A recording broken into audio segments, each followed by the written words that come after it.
touchdown pass to Christian Kirk to his 74 rushing yards on a combination of design runs and scrambles. So, Shannon, is Kyler capable of winning a Super Bowl? Skip, I saw some good things I liked last night, but I still needed to see more. I don't think he played particularly well, Skip, as far as throwing the football. He was 9 of 22, and for whatever reason, it seemed like he and D-Hop couldn't get on the same page. He had Larry Fitzgerald wide open in the corner of the end zone, Skip, and he overshot him by like 10 feet. So there's some, and when you look at him, he threw 3 interceptions in a loss to the Lions. He had 133 passing yards in a loss to the Panthers. And like I said, last night he did not play particularly well, although he had some highlight plays. So he's young.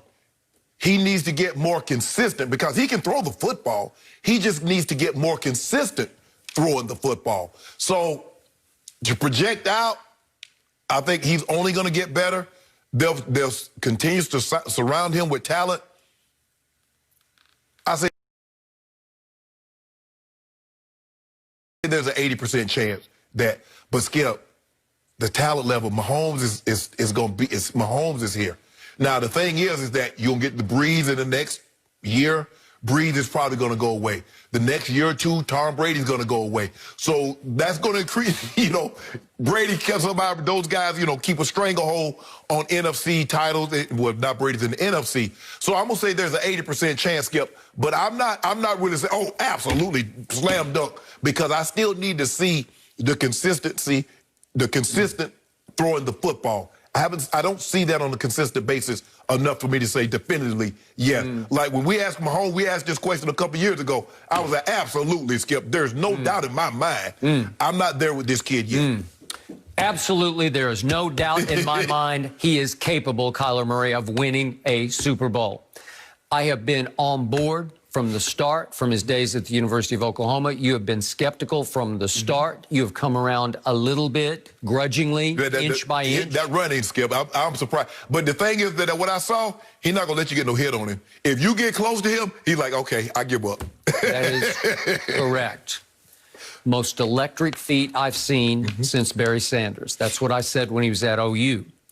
Also, incredibly clutch and tough-minded in the clutch. And listen, without his best receiver, Hollywood Brown, in that Orange Bowl national semifinal against St. Nick's defense, I'm going to remind you, he threw for 308 and 2 touchdowns and ran 17 times for 109 yards. So that's 417 total against St. Nick's.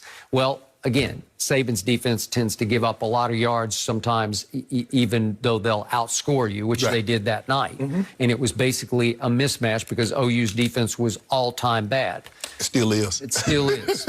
But the point is, his arm isn't just good, it's big. For such a small man, and I always love Cliff Kingsbury's line, he's been small all his life. It's not like he just woke up today and he's like, oh, I'm too small. He's always I shrank the kid. He went 42-0 in high school and won 3 state championships playing small. And he looked just like it. He's running around. I'm watching the clips, and he's looking the exact same in high school as he looked on the NFL field. Okay, same way. They are utilizing his quick feet more this year than they did last year. And what I do love about him is what you point out.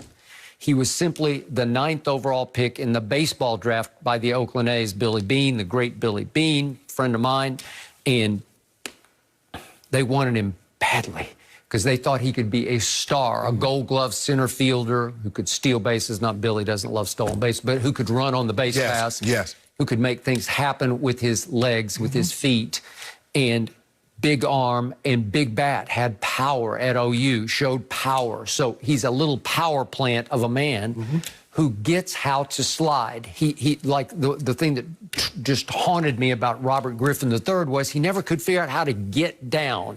How do you actually put your feet first and slide to a stop? Because the rules are rigged to protect you, Robert. Just go down. And you look at the guys, Skip, that played baseball. Look at Russell Wilson. He get it instantly. You look at Kyler Murray. They get it instantly. Yeah, and they drop so fast where he gives himself up in a heartbeat where there's not even a threat of, should I finish this or not? There's no finish to the play. The defense is just like, we're out. You gave yourself completely up in a heartbeat. Right. So I told you that I only saw him for a year at University of Oklahoma, but I never saw him, and Jenny and I have talked about this on the show, never saw him put himself in harm's way, where you said, ooh, Kyler, you can't do that. No. Because I'll see some quarterbacks, they just can't get it through their head. You can't do that. You're not going to last long. I think, Skip, he's like, you know what? At 5'7", whatever it is, 5'7", 5'8", maybe 200 pounds, he's like, man, look here. I'm not trying to run over anybody. And I'm not going to let these big D linemen land on top of me because that's just as bad as taking a shot. 300 pounds falling on a man that size. So you saw last night, Skip, he could have come out the backside. He said, no, I'm good. I agree. I get you on third down. That is true. Yet he's built stout, where he can take whatever punishment he does have to take in the pocket if he gets sacked. And he is now leading all quarterbacks in rush yards with 320. That's 7.3 per pop. That's pretty good. Every time you take off, if you can get me 7 yards, we're going to win, man, right? And the gadgets, Skip, he's a magician with the ball. He is. I mean, he's fake. I mean, because he can handle the ball with either hand, you see him, he fake with this hand, and he got the ball in the bootleg coming out the left side with his left hand. Then he faked the toss reverse and caught it himself, okay? Right? He was unbelievable last night. He leads all quarterback with 6 rushing touchdowns, so he is going to be a fantasy phenom. Yes. Right? So for the next 5-7 years, he and Lamar Jackson go back and forth. Okay, because he might get 1,000 yards rushing, Skip. He might. Listen, that he has a lightning release. The throwing ability is beyond Lamar's throwing ability. Yeah, no question about that. And again, as it evolved, but now that he's got D-Hop and all those other, Christian Kirk and Isabella could fly, and all of a sudden you're saying, oh, now he's got some weapons. He's like, they were off. I mean, D-Hop, D-Hop had a miscommunication. Isabella, they had a miscommunication. He's like, why would you break that off? That was the same route that he hit Christian Kirk on that Isabella broke off. It was. I don't know. And they had it on the other side. Agreed. He's like, let me get somebody who will keep When has he played biggest? Against the 49ers and the Seahawks. Just check his games out against those two teams. He will compete at the highest level. Well, Arizona says, if I'm Arizona, if I'm the Bidwell family, I'm trying to get a Super Bowl in Dallas. Because if I get a Super Bowl in Dallas, I get him there. He don't lose on that field, Skip. He does not lose in Dallas-Fort Worth. I agree. What about Kyler's former college teammate, though, CeeDee Lamb? He's been turning heads in Dallas. Just how impressive has the rookie receiver been? Skip and Shannon weigh in next. No mercy.